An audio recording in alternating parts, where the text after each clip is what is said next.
میری نئی نئی جاب لگی تھی اور بہت اچھی کمپنی میں لگی تھی.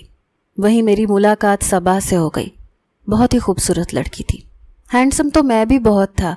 پہلے تو رسمی سی گفتگو ہمارے بیچ میں شروع ہوئی، لیکن پھر آہستہ آہستہ ہمارے درمیان باتوں کا سلسلہ طویل ہونے لگا. میرا تعلق ایک پنجابی فیملی سے تھا، لیکن صبا کا تعلق اردو سپیکنگ فیملی سے تھا، اور وہ حیثیت میں مجھ سے زیادہ اچھے تھے. نوکری تو وہ شوقیہ کر رہی تھی اور میں گھر میں سب سے بڑا تھا. ہم 3 بھائی ہیں. مجھ سے چھوٹا والا یونیورسٹی میں پڑھ رہا تھا، سب سے چھوٹا 12ویں جماعت میں تھا. مجھے نوکری ملی تھی تو ابا نے تو جیسے خود کو بری الذمہ کر دیا تھا. اپنی نوکری چھوڑ چھاڑ کے گھر بیٹھ گئے. کہنے لگے بہت محنت کر لی، اب یوسف کمائے گا اور میں بیٹھ کر کھاؤں گا. میں نے ابا کو پہلے بہت سمجھایا کہ ابا ابھی تو میری نئی نئی نوکری لگی ہے، آپ کچھ عرصہ اپنی نوکری جاری رکھیں. لیکن ابا نے میری ایک نہ سنی. کہنے لگے کمبخت کئی سالوں سے اپنی ہڈیاں رگڑ کر تم لوگوں کو پالا ہے، تعلیم دلوائی ہے، ساری ذمہ داریاں پوری کی ہیں، کیا میرا حق نہیں بنتا کہ اب میں بیٹھ کر کھاؤں؟ اماں بھی شروع ہو گئی. کہنے لگی اپنے بوڑھے باپ پر ترس نہیں آتا تم لوگوں کو؟ جوان جہان اولاد ہو، اب انہیں بھی سکون سے باقی کی زندگی گزارنے دو. میں نے کوئی جواب نہیں دیا. بہرحال گھر کا سارا خرچہ میرے ذمہ آ چکا تھا. اوپر سے دونوں بھائیوں کی پڑھائی کا خرچہ بھی میں ہی کرتا تھا. کمینے خود کچھ بھی نہیں کرتے تھے، منہ اٹھا کے آ جاتے تھے میرا دروازہ پیٹنے. نام تو میرا یوسف تھا، لیکن میرے چھوٹے بھائی مجھے اکو بھائی کہتے تھے. ہم تینوں بھائی ایک ہی کمرے میں سوتے تھے. جب مجھے رات کو صبا سے بات کرنی ہوتی تو میں انہیں پیسوں کا لالچ دے کر کہتا کہ لاؤنج میں جا کر سو گے تو صبح 100 کا نوٹ پکڑاؤں گا. ابو بکر جو یونیورسٹی میں پڑھتا تھا وہ تو سمجھ گیا تھا کہ یقیناً کسی لڑکی کا چکر ہے، مگر چھوٹا بھائی فیضان کچھ بے وقوف زیادہ ہی تھا. 100 کے نوٹ پر اس کی رال ٹپکنے لگتی تھی. فوراً سے کہنے لگا ٹھیک ہے، اپنا تکیہ اٹھا کر باہر چلا جاتا. لیکن ابو بکر تو میرے پیچھے پڑ جاتا. کہتا پہلے بتاؤ نا اکو بھائی کیا چکر ہے؟ میں نے کہا کوئی چکر نہیں ہے، سونا چاہتا ہوں. تم لوگ بہت شور مچاتے ہو، موبائل پر ویڈیو دیکھتے رہتے ہو اور مجھے شور میں نیند نہیں آتی. وہ مجھے معنی خیز نظروں سے دیکھ کر مسکرانے لگتا. کہنے لگا جانتے بھی ہیں اکو بھائی، ابو بکر تو اڑتی چڑیا کے پر گن لیتا ہے، تم میرے سامنے کیا چیز ہو؟ اچھا چلو بتاؤ کیسی ہے وہ؟ خوبصورت، سمارٹ، دبلی پتلی، گوری چٹی، کیسی دکھتی ہے؟ اور رات کو فون پر کیا کیا باتیں ہوتی ہیں؟ اچھا یہ بتاؤ بات کہاں سے شروع ہوئی تھی؟ معاملہ سیٹ کیسے ہوا؟ اس نے تو مجھ سے ایک ہی سانس میں ڈھیروں سوال کر ڈالے. میں نے کہا بس ہو گئی. وہ ہنسنے لگا. کہنے لگا تو نے لڑکی پھنسائی تو پھنسائی کیسے؟ تو ویسے تو صدا کا شریف ہے، اماں تجھے ایسی تو اللہ میاں کی گائے نہیں کہتی. میں نے اپنی نظر کے چشمے کو سیدھا کیا اور اپنی نظریں چراتے ہوئے صبا کے بارے میں سب کچھ بتا دیا. بہرحال ابو بکر میری اس محبت کا رازدار بن چکا تھا. میں اسے پیسے کا لالچ دے کر لاؤنج میں سلا دیتا اور آدھی آدھی رات تک صبا سے باتیں کرتا رہتا. نئی نئی محبت ہوئی تھی، چین ہی نہیں آتا تھا. پتہ ہی نہیں چلتا تھا کہ گھڑی کی سوئیاں تیزی سے کیوں گزر رہی ہیں. یہی حال صبا کا بھی تھا. آج کل ہم لوگ خواب بننے کے دور سے گزر رہے تھے، اپنے مستقبل کی باتیں کرتے رہتے، باتوں باتوں میں نہ جانے کہاں سے کہاں نکل جاتے. ویسے آپس کی بات ہے، ہم نے تو اپنے ہنی مون ٹرپ کے بارے میں بھی سوچ لیا تھا کہ مری، اسلام آباد اور ناران میں 1 مہینہ گزاریں گے. میں نے تو اپنی تنخواہ میں سے کچھ پیسے الگ کرنے شروع کر دیے تھے. مجھے اگر کوئی فکر تھی تو وہ یہ تھی کہ وہ حیثیت میں کچھ بڑھ کر تھی. جب میں نے یہ ذکر صبا سے ڈرتے ڈرتے کیا کہ کیا تمہارے والدین میرے رشتے پر اعتراض تو نہیں اٹھائیں گے، تو وہ کہنے لگی نہیں نہیں، تمہاری تنخواہ اچھی ہے، گھر اپنا ہے، کیوں کریں گے اعتراض؟ میں نے کہا لیکن گاڑی نہیں ہے نا یار، ایک ابا کی ہے، ویسے کبھی وہ چلاتے ہیں تو کبھی میں. تو وہ کہنے لگی کوئی بات نہیں، میں مینج کر لوں گی. میں ہنسنے لگا. میں نے کہا نہیں نہیں، جب تک شادی کی بات ہوگی تب تک میں گاڑی لے لوں گا، پیسے جمع کر رہا ہوں. میں نئی تو نہیں خرید سکتا لیکن سیکنڈ ہینڈ گاڑی میں لے سکتا ہوں. میری بات پر صبا ہنسنے لگتی. کہنے لگی یوسف ہم دونوں مل کر بہت کچھ کر سکتے ہیں، تم بس مجھے شادی کے بعد نوکری کرنے سے انکار مت کرنا. میں نے کہا میری اتنی جرت کہ میں تمہارے سامنے کچھ بھی کہوں؟ ہماری باتیں ایسی ہی ہوتی تھیں. میں ابھی صبا سے بات کر ہی رہا تھا کہ جب مجھے کسی عورت کے الٹیاں کرنے کی آواز آنے لگی۔ میں نے گھبرا کر فون بند کر دیا۔ رات کے 3 بجے کا وقت تھا، سناٹا چھایا ہوا تھا، شاید اماں کی طبیعت خراب تھی۔ میں فوراً سے اٹھ کر اپنے کمرے سے باہر آیا تو لاؤنج میں بنے واش روم میں اماں الٹیاں کیے جا رہی تھیں اور ابا ان کے کندھے دبا رہے تھے۔ میرے دونوں بھائی اماں کی آواز سن کر اٹھ بیٹھے، بیزاری سے جمائیاں لے رہے تھے۔ میں بھی واش روم کے پاس آ کر کھڑا ہو گیا۔ ابا سے پوچھنے لگا کہ اماں کو کیا ہوا ہے۔ کہنے لگے پتہ نہیں تیری اماں نے کیا کھا لیا، بد ہضمی ہو گئی ہے، 1000 بار منع کیا ہے اپنی خوراک پر توجہ دیا کرو، میری بھی جان عذاب میں ڈال دی ہے، بھلا یہ کوئی عمر ہے اوٹ پٹانگ چیزیں کھانے کی، کھائے یہ اور بھگتوں میں۔ ابا بھی بیزار سے لگ رہے تھے۔ اماں تو الٹیاں کرنے کے بعد بری طرح سے ہانپ رہی تھیں، وہیں صوفے پر ٹھہر گئیں۔ میں نے کہا ابا مجھے تو لگتا ہے اماں کا بی پی لو ہو رہا ہے، انہیں ڈاکٹر کے پاس لے جاؤ۔ کہنے لگے کم بخت رات کے اس پہر کہاں سے لے جاؤں، صبح سویرے لے جاؤں گا۔ اماں مجھے کہنے لگی یوسف بیٹا مجھے نیمو پانی بنا دے، میرا دل بڑا خراب ہو رہا ہے۔ میں نے فٹافٹ سے نیمو پانی بنا کے اپنی ماں کو دے دیا، لیکن ابا میری اماں کو ڈانٹے جا رہے تھے۔ کہنے لگے اب تو پھر سے کچھ نہ کچھ پی رہی ہے اور کچھ دیر بعد پھر میری ڈیوٹی واش روم میں لگوائے گی، ارے ایسے کیوں نہیں سو جاتی۔ اماں نے اشارے سے چپ رہنے کے لیے کہا۔ کہنے لگی یوسف کے ابا 2 منٹ منہ میں زبان تو رکھو، نیمو پانی سے طبیعت کچھ اچھی ہو رہی ہے، میری سنبھل جائے گی طبیعت۔ پھر واقعی ایسا ہی ہوا۔ اماں نے 2 گلاس نیمو پانی کے پیے، پھر جا کر ان کی طبیعت کچھ بہتر ہوئی۔ اپنے کمرے میں جا کر وہ سو گئی، لیکن صبح سویرے پھر اماں کی حالت خراب تھی۔ میں اس وقت آفس کے لیے تیار ہو رہا تھا، ابو بکر یونیورسٹی کے لیے نکل گیا تھا، چھوٹا بھائی کالج کی تیاری کر رہا تھا۔ ہم نے اپنے ناشتے خود ہی بنائے اور کر کے چلے گئے۔ بہن ہماری کوئی تھی نہیں، اس لیے گھر کے کاموں کی تھوڑی بہت عادت ہم تینوں بھائیوں کو تھی، اور یہ اماں کی بدولت ہی ہمیں پڑی تھی۔ چھوٹے موٹے کئی کام اماں بچپن سے ہی ہم سے کرواتی رہی تھیں، یہاں تک کہ روٹی تک ہمیں پکانی آتی تھی، جھاڑو پونچھا بھی کر لیتے تھے۔ ہم نہیں کرتے تھے تو اماں ابا سے کروا لیتی تھیں۔ کہنا نہیں چاہیے لیکن میری ماں کا میرے باپ پر بڑا روب تھا۔ میں بھی اپنے آفس کے لیے نکل گیا۔ شام کو جب گھر واپس آیا تو اماں لاؤنج میں سر پکڑے بیٹھی تھی اور ابا اماں کے پاس بیٹھے خسر پھسر کر رہے تھے۔ میں گھر کے اندر داخل ہوا تو اماں نے ابا سے میری جانب دیکھ کر ابرو چڑھا کر اشارہ کیا۔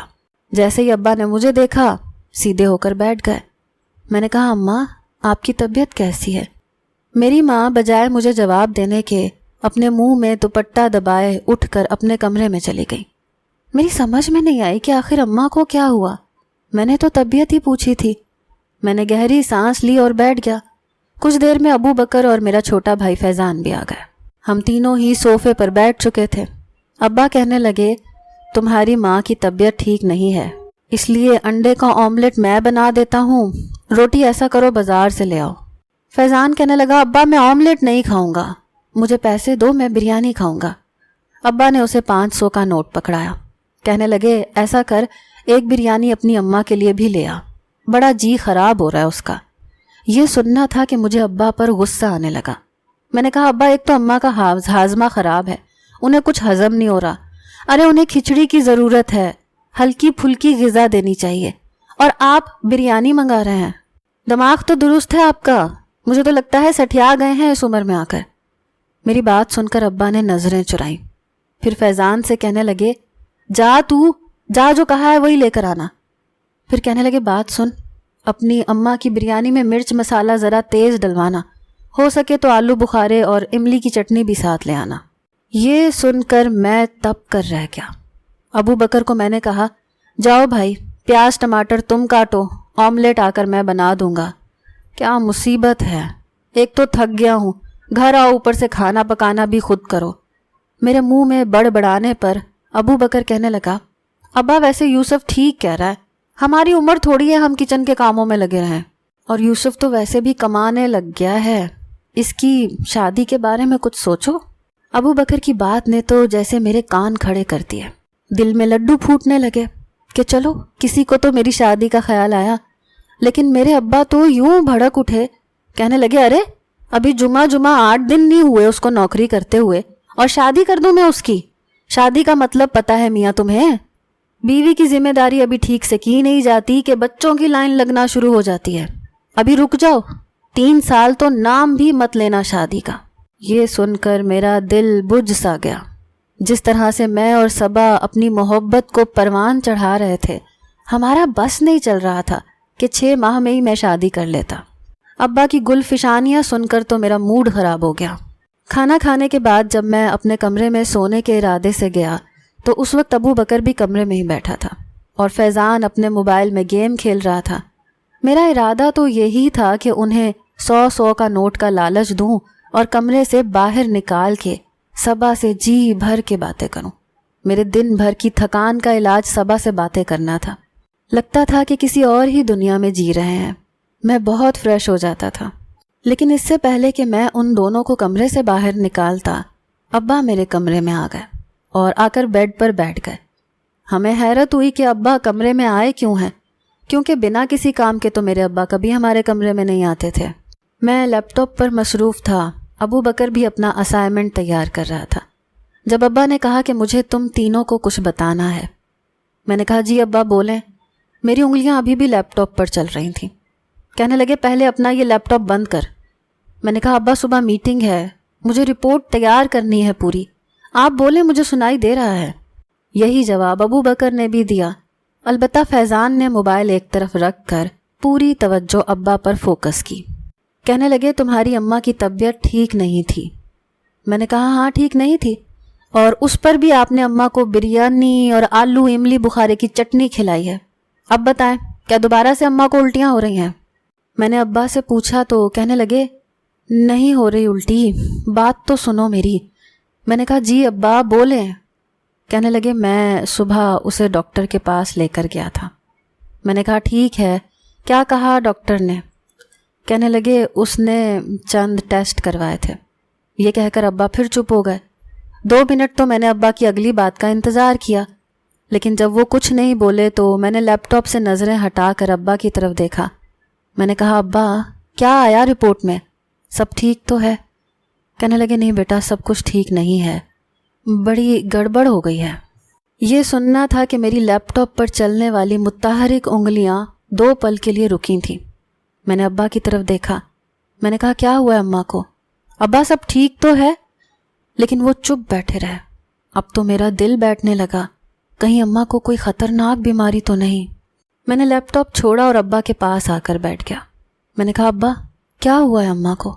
ابو بکر نے بھی اپنا اسائنمنٹ چھوڑا اور ابا کے پاؤں کے پاس آ کر بیٹھ گیا, کیونکہ وہی قالین پر بیٹھ کر اپنا وہ اسائنمنٹ تیار کر رہا تھا. کہنے لگا شوگر؟ ابا کیا شوگر ہو گئی اماں کو؟ ابو بکر نے فکر مندی سے پوچھا. ابا نے نفی میں سر ہلا دیا. میں نے کہا پھر کیا, ہارٹ کا مسئلہ تو نہیں ہے؟ ابا نے پھر نفی میں سر ہلایا. فیضان کہنے لگا تو پھر یقیناً معدے کا السر ہو گیا ہوگا. اماں مرچ مسالے کی چیزیں کھانے سے یقیناً السر ہی آیا ہوگا رپورٹ میں. فیضان نے اپنی اماں کی بیماری کا نتیجہ بھی نکال لیا.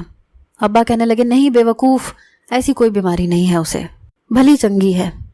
میں نے کہا ابا جب اماں بھلی چنگی ہیں تو کیوں ہماری جان نکال رہے ہو؟ کہنے لگے اصل میں تمہاری اماں امید سے ہے. میں جو سامنے رکھی ٹیبل سے پانی کا گلاس اٹھا کر اسے پینے لگا تھا, ابھی میرے منہ میں پانی بھرا ہی تھا جب ابا نے مجھے یہ خبر سنائی تو میرے منہ سے بے ساختہ پانی کا فوارہ کسی برسات کی طرح سے نکلا اور سامنے زمین پر بیٹھے ابو بکر کے منہ پر اور اس کی اسائنمنٹ پر گرا. وہ بھی ابا کی بات منہ کھول کر سن رہا تھا. میرے اس بے اختیار حملے پر مجھے مغلیات بکنے لگا. کہنے لگا کمینے, یہ کیا کیا تو نے؟ میں نے ابو بکر کی بات پر توجہ نہیں دی, اپنے باپ کو غور سے دیکھنے لگا. ہاتھ میں پکڑا پانی کا گلاس بھی ساتھ ہی میں نے ٹیبل پر رکھ دیا. میں نے کہا ابا آپ نے کیا کہا, کیا ہوا ہے اماں کو؟ ابا کہنے لگے سنائی نہیں دیتا تجھے, تیری ماں حاملہ ہو گئی ہے. یہ سننا تھا کہ میرا تو اوپر کا دماغ آؤٹ ہو گیا. فیضان تو ہکا بکا ابا کو دیکھے جا رہا تھا. ابو بکر نے اپنا اسائنمنٹ جھاڑا اور اٹھ کر کھڑا ہو گیا. کہنے لگا بس اسی چیز کی کمی رہ گئی تھی. یہ کہہ کر وہ غصے سے کمرے سے باہر چلا گیا. البتہ فیضان حیرت سے آنکھیں پھاڑے ابا کو دیکھے جا رہا تھا, اور میری تو سمجھ نہیں آ رہا تھا کہ ایسے موقع پر میں ابا کو کیا کہوں. میرا دماغ کام نہیں کر رہا تھا. میں نے دونوں ہاتھوں سے اپنا سر پکڑ لیا. یہ بھلا کوئی عمر تھی اس کام کی؟ میری عمر 25 سال ہو چکی تھی. 25 سال بعد میں اس پوزیشن میں تو نہیں تھا کہ اپنے بہن بھائی کو گود میں اٹھا کر سب کے سامنے تعارف کرواتا کہ یہ میرا چھوٹا بھائی ہے یا بہن ہے. لوگ تو میرا مذاق اڑانے لگتے ہیں. کچھ دیر تو میں اپنے دماغ سن کے ساتھ بیٹھا رہا. ابا بھی خاموش بیٹھے تھے. پھر میں نے ہی بات کی ابتدا کی. میں نے کہا ابا آپ کو سوجی کیا تھی؟ اپنی عمر دیکھیں, سر کے آدھے سے زیادہ بال سفید ہو چکے ہیں. یہ کوئی کام ہے کرنے والا؟ میری بات سن کر وہ مزید شرمندہ ہوئے. کہنے لگے یار پتہ ہی نہیں چلا کیسے ہو گیا سب. میں نے کہا یہ بات تو نہ کریں, کچھ نہ کچھ تو کیا ہے جو یہ سب ہوا ہے. یہ جملہ بے ضابطہ میرے منہ سے نکلا تھا کہ میرے باپ نے ایک تھپڑ میری کمر پر رسید کیا. کہنے لگا شرم نہیں آتی باپ سے ایسی بات کرتے ہوئے؟ غصہ تو مجھے بھی آ گیا تھا. میں نے کہا باپ کو شرم آئی یہ کام کرتے ہوئے؟ خود سوچیں, اگر آج کو میں شادی کر لوں تو اگلے سال آپ دادا بن جائیں گے. یہ عمر ہے آپ کی باپ بننے کی. ابا کچھ تو سوچا ہوتا. میرے لیے یہ خبر سننا اور اسے برداشت کرنا آسان ہی نہیں تھا. ایک غیر متوقع سی بات ہے. فیضان تو ابھی بھی گمسم بیٹھا تھا. ابا کہنے لگے میں سچ کہہ رہا ہوں, پتہ ہی نہیں چلا کیسے سب کچھ ہو گیا. بہرحال اب کیا کر سکتا ہوں؟ میں نے کہا کیا مطلب کیا کر سکتا ہوں؟ جا کے اس معاملے کو رفع دفع کریں. دنیا تھو تھو کرے گی آپ پر بھی اور ہم پر بھی. سارے محلے میں مذاق بن کے رہ جائے گا. ابا نے ایک نظر مجھ پر ڈالی. کہنے لگے کیا مطلب رفع دفع کروں؟ کیا کروں میں؟ ایک تو مجھے اپنے باپ کی عقل پر حیرت ہو رہی تھی. پہلے تو انہوں نے ایسا کام کیا جو کرنا ہی نہیں چاہیے تھا, اور اب انہیں یہ بھی نہیں پتا تھا کہ ایسا معاملہ رفع دفع کیسے کرنے ہیں. اپنی ماں کے بارے میں یہ سب باتیں کرنا مجھے بڑا عجیب لگ رہا تھا. لیکن میرے باپ کو جب بات سمجھ نہیں آ رہی تھی تو مجھے ہی تھوڑا سا بے شرم ہونا پڑا. میں نے کہا ابا اماں کا ابورشن کروا دو. یہ سننا تھا کہ میرے باپ نے اس وقت تک میرے منہ پر زور کا تھپڑ مارا. کہنے لگا گناہ کیا ہے میں نے؟ کیا کیا ہے میں نے؟ اللہ کی مرضی ہے, میں بھلا کیوں کسی بچے کا قتل کرنے لگا؟ جانتا ہے کتنا عذاب ہے اس بات کا. میں نے کہا ابا سمجھنے کی کوشش کیوں نہیں کر رہے؟ مذاق نہیں ہے, ہماری زندگیوں کا سوال ہے. اگر آپ نے یہ کام نہیں کروایا نا تو ہم تینوں کی زندگی عذاب بن جائے گی. کیا جواب دیں گے آپ لوگوں کو؟ لوگ ہنسیں گے آپ پر بھی اور ہم پر بھی. میں اس عمر میں اپنا مذاق نہیں بنوانا چاہتا, اس لیے میں آپ سے بات کر رہا ہوں, اس معاملے کو جتنا جلدی ہو سکے ختم کروائیں. میں بے حد غصے اور سنجیدگی سے کہہ رہا تھا. ابا کو بات کی نزاکت کا احساس ہی نہیں تھا. ہمارا مذاق بن کے رہ جاتا. لوگ ایسے ایسے سوال کرتے ہیں, ایسے ایسے مذاق کرتے ہیں کہ منہ چھپانے کو جی چاہتا ہے. لیکن میرا باپ بھی اپنے نام کا ایک ہی تھا. کہنے لگا گناہ نہیں کروں گا میں نے کون سا کسی دوسری عورت کے ساتھ کچھ کیا ہے؟ تمہاری ماں میری بیوی ہے. اب اگر ایسا ہو گیا ہے تو میں اپنا بچہ ختم نہیں کروا سکتا.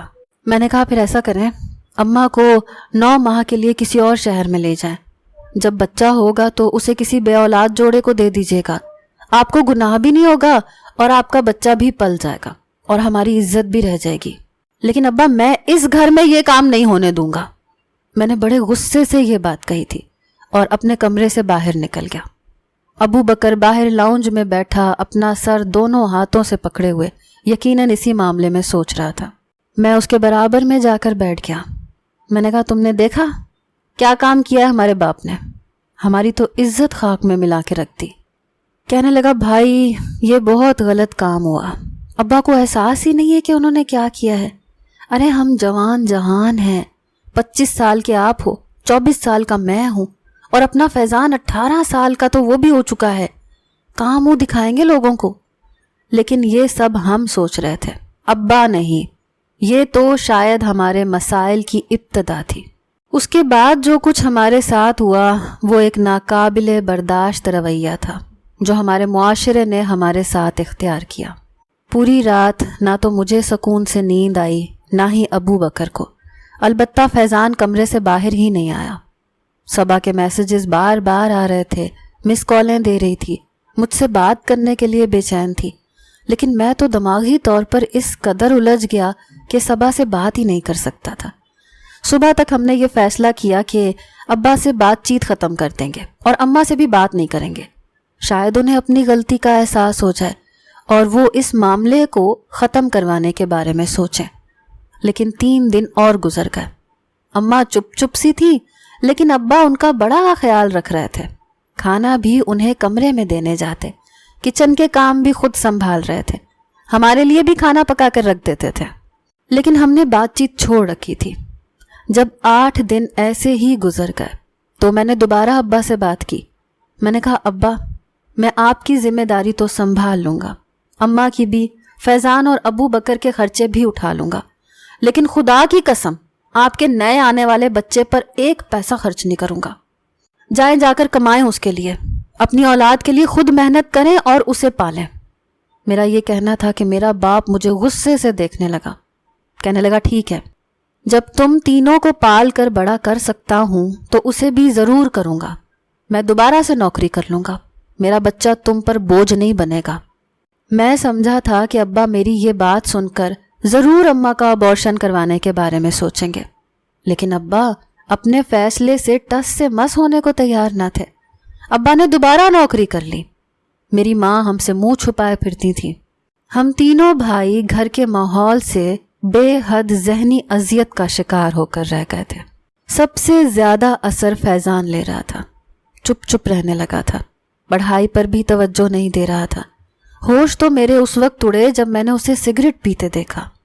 وہ ہمارے کمرے کے ساتھ منسلک بالکنی میں کھڑا سگریٹ پی رہا تھا۔ جب اچانک سے میں بالکنی میں داخل ہوا، اسے سگریٹ پیتے دیکھا تو اسے ڈانٹنے لگا، لیکن اس کی آنکھیں غصے سے سرخ تھیں۔ کہنے لگا، بھائی مجھے کچھ بھی نہیں کہنا، میں اس وقت بہت ٹینشن میں ہوں۔ میں نے کہا، تو تمہاری ٹینشن کا حل یہ سگریٹ ہے؟ کہنے لگا، سگریٹ بھی پیوں گا، نشہ بھی کروں گا، کیونکہ مجھے ان سب چیزوں سے خوف آتا ہے جو کل ہمیں فیس کرنی پڑیں گی۔ میں نے اس کے منہ سے سگریٹ نکال کے پھینکا۔ میں نے کہا، تم بے فکر رہو، میں ابا سے بات کروں گا، ورنہ اماں سے کہہ دوں گا، کچھ بھی فیس نہیں کرنا پڑے گا تمہیں۔ میں نے اسے اپنے ساتھ لگایا تو وہ پھوٹ پھوٹ کے رونے لگا۔ کہنے لگا، بھائی آپ کو نہیں پتا، میرے کلاس فیلو، میرے دوست مجھے جینے نہیں دیں گے، بہت مذاق بن جائے گا۔ اس بات کا احساس مجھے بھی تھا، پتہ نہیں ابا ہمارے بارے میں کیوں نہیں سوچ رہے تھے۔ میں نے اسے تسلی دی، رو دھو کر کچھ ہلکا سا ہو گیا۔ میں نے اسے کہا، تم اپنی پڑھائی پر توجہ دو، میں سب سنبھال لوں گا۔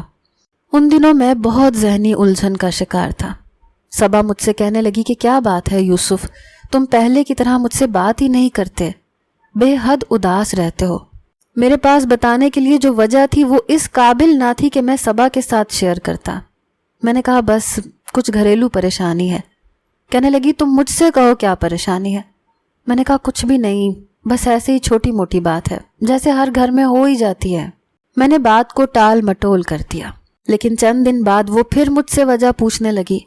کہنے لگی، یوسف پتہ نہیں کیوں مجھے یہ لگ رہا ہے کہ تمہیں کوئی اور لڑکی پسند آ گئی ہے۔ میں نے حیرت سے صبا کو دیکھا۔ میں نے کہا، کیا پاگل ہو گئی ہو؟ ایسی کوئی بات نہیں ہے۔ کہنے لگی، میں بہت محبت کرتی ہوں تم سے، اس لیے کسی اور لڑکی کے بارے میں سوچنا بھی مت۔ میں نے کہا، صبا میں صرف تم سے محبت کرتا ہوں، بے فکر رہو۔ میں چاروں طرف سے الجھ کر رہ گیا تھا۔ ایک طرف ابو بکر تھا، وہ پورا دن گھر نہیں آتا تھا۔ ابا سے جب بھی بات کرتا تو ابا میری بات سننے کو تیار ہی نہیں ہوتے تھے۔ اماں سے کچھ کہتا تو وہ رونے لگتی، کہنے لگتی کہ ڈاکٹر نے صاف کہہ دیا ہے کہ اگر بچہ ضائع کرنے کے بارے میں سوچا، یہ کوشش بھی کی، تو میری جان کو خطرہ ہے۔ اب بتاؤ میں کیا کروں؟ میں تو دوہری تکلیف میں آ گئی ہوں۔ میں اپنی ماں سے کیا کہتا؟ وہ اپنی جگہ بے بس اور مجبور تھی۔ 3 ماہ گزرے تو اماں کا وجود ظاہر ہونے لگا۔ یہ دیکھ کر تو ہم تینوں بھائیوں کا شرم سے ڈوب مرنے کو جی چاہتا تھا۔ اماں گھر میں ایسے رہتی تھیں جیسے انہوں نے کوئی چوری کی ہو یا کوئی گناہ کیا ہو، اور ہم بھی یہی چاہتے تھے کہ ہماری ماں 4 دیواری میں بند ہو جائے، باہر کے لوگوں کو ذرا بھی خبر نہ ہو کہ میری ماں پریگننٹ ہے۔ لیکن انہی دنوں صبا نے مجھ پر ایک اور دھماکہ کر دیا۔ کہنے لگی، یوسف میرے ابا کے دوست کے بیٹے کا رشتہ میرے لیے آیا ہے، اور ابا رشتے کے لیے راضی ہیں، پلیز تم اپنا رشتہ لے کر آؤ، اپنے والدین کو میرے گھر لے کر آؤ، یہ نہ ہو میرے ابا وہاں میری شادی طے کرتے ہیں۔ میری ماں کو اس وقت 5واں مہینہ تھا تو ان کا وجود بہت ظاہر ہونے لگا تھا۔ دیکھنے والا فوراً جان جاتا کہ وہ حاملہ ہے، اور اس حالت میں اپنی ماں کو صبا کے گھر تو نہیں لے کر جا سکتا تھا۔ ابا سے ویسے ہی میری بات چیت نہیں تھی کیونکہ اب انہوں نے نوکری شروع کر لی تھی۔ اماں کے سارے اخراجات وہی پورے کر رہے تھے۔ اگر میں ان سے صبا کے رشتے کے لیے کہتا تو یقیناً وہ انکار کر دیتے۔ میرا باپ آج کل خود باپ بننے کا شوقین تھا۔ بھلا میرا رشتہ اور شادی کیوں کر طے کرنے کے بارے میں سوچتا؟ میں نے کہا صبا تم سمجھاؤ اپنے گھر والوں کو، دیکھو ابھی میں تمہارے گھر رشتہ لے کر نہیں آ سکتا۔ میری یہ بات سن کر وہ رونے لگی، کہنے لگی اگر تم چند دنوں تک رشتہ لے کر نہیں آئے تو میرا باپ میرا رشتہ طے کر دے گا، اور میں سچ کہہ رہی ہوں یوسف، میں زہر کھا کر مر جاؤں گی۔ یہ سن کر میں بے حد پریشان ہو گیا۔ صبا روتے ہوئے آفس سے چھٹی لے کر چلی گئی۔ میں اپنا سر پکڑ کے بیٹھ گیا۔ میں نے جب یہی بات ابو بکر سے کہی تو وہ کہنے لگا کہ تمہیں ابا سے بات کرنی چاہیے اور اماں ابا کو صبا کے گھر لے کر جانا چاہیے۔ میں نے کہا اماں کی حالت دیکھی ہے تم نے، دیکھتے ہی سب کو پتہ چل جائے گا کہ اماں کس کنڈیشن میں ہے۔ ابو بکر کہنے لگا اس بات کا تو کوئی بھی حل نہیں ہے، تم چھوڑو ان باتوں کو، لوگ 4 دن باتیں سنائیں گے، تانے دیں گے، ہنسیں گے، لیکن بعد میں سب ٹھیک ہو جائے گا۔ شاید ابو بکر نے اس بات کو تسلیم کر لیا تھا۔ میں نے سوچا ٹھیک ہے، جو ہو رہا ہے ہونے دو، جب ہمارے باپ کو فکر نہیں تو ہم بھلا کیوں اپنی زندگی اس بات کو لے کر خراب کریں۔ میں نے رات کو اپنی اماں اور ابا سے صبا کے بارے میں بات کی۔ ابا تو سنتے ہی ہتھے سے اکھڑ گئے، کہنے لگے ابھی تمہاری نوکری اتنی پکی نہیں ہوئی کہ تم شادی کے بارے میں سوچو، کوئی ضرورت نہیں ہے شادی کرنے کی۔ میں نے کہا ابا صبا کا رشتہ اگر کہیں اور ہو گیا تو میں کبھی خود کو معاف نہیں کر سکوں گا۔ وہ کہنے لگے یہ سب جذباتی باتیں ہیں، ابھی تمہاری ماں کی طبیعت بھی ٹھیک نہیں ہے، ہم نہیں جا سکتے اس کے گھر۔ میں نے کہا جو آپ نے کیا ہے وہ جذباتی پن نہیں تھا، آپ کو بس اپنا آپ نظر آتا ہے، آپ کو بس اپنی زندگی سے غرض ہے، جو آپ نے کیا وہ بھی کرنے والا کام تو نہیں تھا۔ میری بات پر وہ کہنے لگے اب ساری زندگی کیا تم مجھے یہی تانا دیتے رہو گے؟ میں نے کہا جو ہو گیا سو ہو گیا، ہم نے قبول کر لیا ہے نا، لیکن آپ کو بھی ہماری بات ماننی پڑے گی۔ آپ میرے ساتھ صبا کے گھر جائیں گے اور اس کا رشتہ مانگیں گے۔ میری والدہ اس بات کے لیے آمادہ ہو گئی تھی، لیکن جب اماں اور ابا میرے ساتھ صبا کے گھر گئے تو پہلے تو اس کے والدین نے ہمیں بہت اچھے طریقے سے ویلکم کیا، لیکن جب صبا کی ماں کی نظر میری والدہ کے وجود پر پڑی تو وہ تذبذب کا شکار ہوئی۔ انہوں نے باتوں باتوں میں میری ماں کے پاس بیٹھ کر اس بات کی تصدیق لگا لی۔ اماں نے بھی جھجکتے ہوئے بتا دیا۔ اس کے بعد تو جیسے ان کے ماتھے پر پڑے بل ٹھیک ہی نہیں ہوئے۔ جیسے ہی ہم لوگ واپس آئے، اگلے ہی روز جب میں آفس میں گیا تو صبا بڑے غصے میں تھی، کہنے لگی یوسف تم نے مجھے پہلے اس بات کے بارے میں کیوں نہیں بتایا؟ پتہ ہے میں اپنے والدین کے سامنے کتنی خفت اور شرمندگی اٹھا کے آئی ہوں۔ میری ماں نے کہا ہے کہ لڑکے کی ماں تو ابھی تک بچے پیدا کرنے سے فرصت نہیں ہے، پتہ چلے کہ شادی کے بعد تم بھی اپنے دیور اور نندوں کو سنبھالتی پھرو، بھلا یہ عمر ہے کیا کوئی بچے پیدا کرنے کی؟ میں نے کہا میری ذہنی ٹینشن کی وجہ یہی تھی۔ وہ کہنے لگی تمہارے باپ نے ماں نے اچھا نہیں کیا۔ میں نے کہا ان کو چھوڑو، ہمیں اپنے بارے میں سوچنا چاہیے۔ یہ کہتے ہوئے میں نے اس کا ہاتھ پکڑ لیا۔ اس نے فوراً سے اپنا ہاتھ چھڑوایا، کہنے لگی پاگل ہو گئے ہو کیا؟ میں اپنے سرکل میں اپنا مذاق نہیں اڑوا سکتی، لوگ تو مجھے اتنی باتیں سنائیں گے کہ جس کی کوئی حد نہیں۔ آئی ایم سوری یوسف، میں تم سے بہت محبت کرتی ہوں لیکن میں تم سے شادی نہیں کر سکتی، میں ایسے ماحول میں ایڈجسٹ کر ہی نہیں سکتی۔ بالکل جاہلانہ سی بات ہے، کیا ہمارا بچہ کل کو اپنے چچا یا پھپھی سے بس 1 یا 2 سال چھوٹا ہوگا؟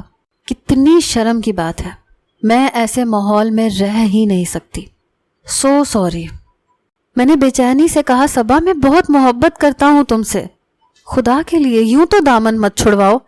میری آنکھیں نم ہو چکی تھیں، لیکن وہ جا چکی تھی۔ اگلے ہی روز مٹھائی کا ڈبہ اس نے تمام کولیگز کے سامنے رکھا کہ اس کا رشتہ اس کے والد کے دوست کے بیٹے سے طے ہو گیا ہے۔ میرا یہ حال تھا کہ میں پاگل ہو جاؤں گا، میرے باپ کی وجہ سے میری زندگی تباہ ہو کر رہ گئی تھی، لیکن یہ شاید ابتدا تھی۔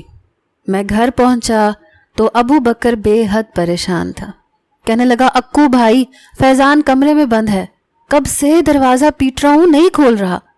میں نے کہا کیا ہوا اسے, دروازہ کیوں نہیں کھول رہا؟ کہنے لگا پتہ نہیں, کالج سے آیا تو بڑے غصے میں تھا, بیگ ایک طرف پھینکا, کمرے میں چلا گیا. تب سے دروازہ پیٹ پیٹ کے تھک گیا ہوں, دروازہ نہیں کھول رہا. میں نے کہا ابا اور اماں کہاں ہیں؟ کہنے لگا ڈاکٹر کے پاس گئے ہیں. میں نے آتے ہی لیپ ٹاپ کا بیگ ایک طرف رکھا, اپنے کمرے کا دروازہ بجانے لگا, لیکن فیضان دروازہ ہی نہیں کھول رہا تھا.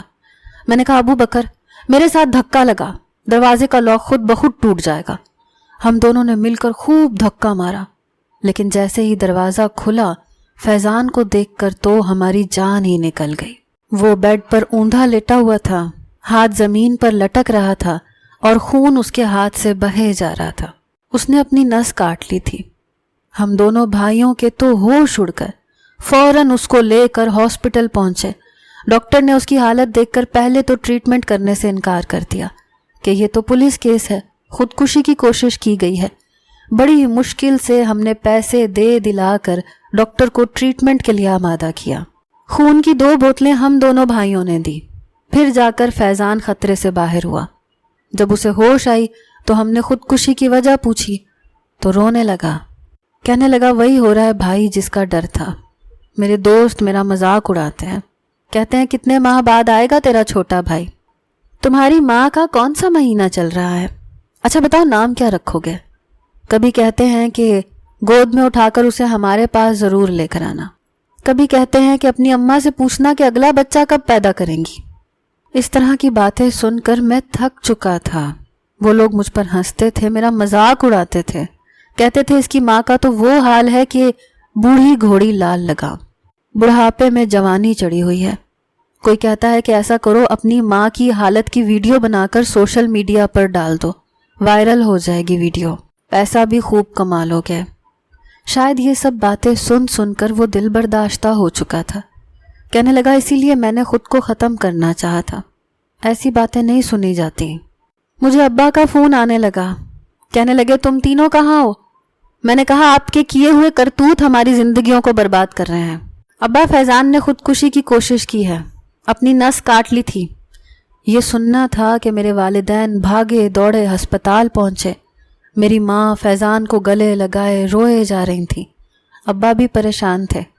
میں نے کہا ابا دیکھ لیا آپ نے ان سب چیزوں کا انجام. صبا نے مجھ سے شادی سے انکار کر دیا. فیضان نے خودکشی کی کوشش کی. کل کو ابو بکر بھی ایسا ہی کچھ کرے گا, لیکن آپ کو کوئی فرق نہیں پڑتا. ابا آپ کو کوئی بھی فرق نہیں پڑتا. ہماری زندگی برباد ہو گئی لیکن آپ کو بچہ چاہیے.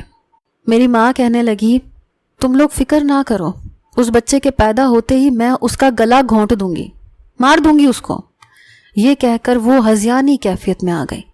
کہنے لگی عورتیں میرا مذاق اڑاتی ہیں, محلے کی عورتوں نے میرا جینا دوبھر کر کے رکھ دیا ہے. کہتی ہیں اس عمر میں تمہیں کیا سوجا تھا, جیسے یہ سب کچھ میرے اختیار میں تھا. اگر میرے اختیار میں ہوتا تو میں کبھی یہ کام نہ کرتی. میں نے تو خود تمہارے باپ سے کہا تھا کہ مرتی ہوں تو مرنے دو مجھے, لیکن اس بچے کو میرے وجود سے ختم کروا دو. یہ معاشرہ کبھی اس بات کو برداشت نہیں کرے گا. دنیا کے سامنے مجھے عجوبہ بنا کے رکھ دے گا, جیسے میاں بیوی نے کوئی بہت بڑا گناہ سرزد کر دیا ہو. اس کے بچوں کو تانے تشنے دے دے کر دنیا مر جانے پر مجبور کر دیتی ہے, اور وہی ہوا ہے. پھر وہ کہنے لگی مر جانا چاہیے اس بچے کو. میری ماں روتے ہوئے اپنے پیٹ پر زور زور سے مکے مارنے لگی. کہنے لگی میں آج ہی مار ڈالتی ہوں اس کو, جس نے دنیا میں آنے سے پہلے میرے بچوں کی زندگی اجیرن بنا کے رکھ دی. کل کو یہ پیدا ہوگا تو نہ جانے مزید کس اذیت میں مبتلا کرے گا. میری ماں زور زور سے اپنے پیٹ پر مکے مار رہی تھی. اس بار تو میرے والد نے بھی آگے بڑھ کر انہیں نہیں روکا, گم سم بیٹھے تھے. میں فوراً سے آگے بڑھا. میری ماں روئے جا رہی تھی. میں نے اپنی ماں کو روکا, اپنے ساتھ لگا لیا. وہ میرے ساتھ لگیں, پھوٹ پھوٹ کر رونے لگی. کہنے لگی بڑا ضبط کیا ہے میں نے, لیکن اب تھک چکی ہوں. اللہ کرے میں مر جاؤں, میرے ساتھ ساتھ یہ بچہ بھی مر جائے. کم از کم تم لوگوں کی زندگیاں تو آسان ہو جائیں گی. میں نے کہا نہیں اماں, آپ کا کوئی قصور نہیں ہے. قصور ہمارے معاشرے کی چھوٹی اور گھٹیا سوچ کا ہے. شاید ہم غلط تھے. ہم نے معاشرے کی نظر سے آپ دونوں کو دیکھا تھا. ہمیں لوگوں کی پرواہ نہیں کرنی چاہیے. لوگ تو کسی حال میں بھی جینے نہیں دیتے ہیں. 2 ماہ بعد ہمارا ایک چھوٹا بھائی پیدا ہوا۔ ہم تینوں نے اسے باری باری گود میں لیا تھا۔ بہت ہی معصوم تھا۔ میری والدہ کی حالت بہت خراب تھی، کیونکہ عمر زیادہ ہو گئی تھی، اس لیے ہم نے اپنی والدہ کی خوب خدمت کی۔ اپنے بھائی سے بھی بہت پیار کرتے تھے، اس کو اس محبت سے محروم نہیں رکھ سکتے تھے جس کا وہ حقدار تھا۔ وہ تھوڑا بڑا ہوا تو میں جب اسے باہر لے کر جاتا تھا تو لوگ مجھ پر ہنستے تھے، کہتے تھے اس عمر میں چھوٹے بھائی کو گود میں پکڑے گھوم رہے ہو، جبکہ تم شادی کرو تو تمہارا اپنا بچہ بھی اتنا ہی ہوگا، تمہارے ماں باپ کو تو شرم سے منہ چھپا لینا چاہیے۔ میں نے کہا ہاں تو کیا ہوا، اللہ کی مرضی ہے، اللہ نے میرے ماں باپ کو اس نعمت سے نوازا ہے، تو ہم لوگ کیوں ناشکری کریں؟ میرے ماں باپ نے کوئی گناہ تھوڑی کیا ہے جو منہ چھپاتے پھرے۔ میرے 2 ٹوک جواب پر لوگوں کے منہ بند ہونا شروع ہو گئے۔ کاش یہ بات ہم پہلے کرتے تو بات اتنی نہ بگڑتی۔ صبا اگر واقعی مجھ سے محبت کرتی تو میرا ساتھ دیتی، اسے تو لوگوں کی پرواہ تھی۔ چند سال بعد میں نے اپنی والدہ کی مرضی سے شادی کی، اور وہ بہت اچھی لڑکی تھی۔ اس نے پورا گھر سنبھال لیا، میرے چھوٹے بھائی کے ساتھ بھی بہت پیار سے رہتی تھی، کبھی میری ماں کو تانا بھی نہیں دیا تھا۔ ساتھ دینے والے شاید ایسے ہی ہوتے ہیں۔ ہمیں اپنے معاملات کو معاشرے کی نظر سے نہیں دیکھنا چاہیے، نہ ہی لوگوں کی باتیں سن کر ایک جائز رشتے اور جائز بچے کو اپنانے سے انکار کرنا چاہیے، کیونکہ یہ سب اللہ کے اختیار میں ہے، بندوں کے اختیار میں نہیں ہے۔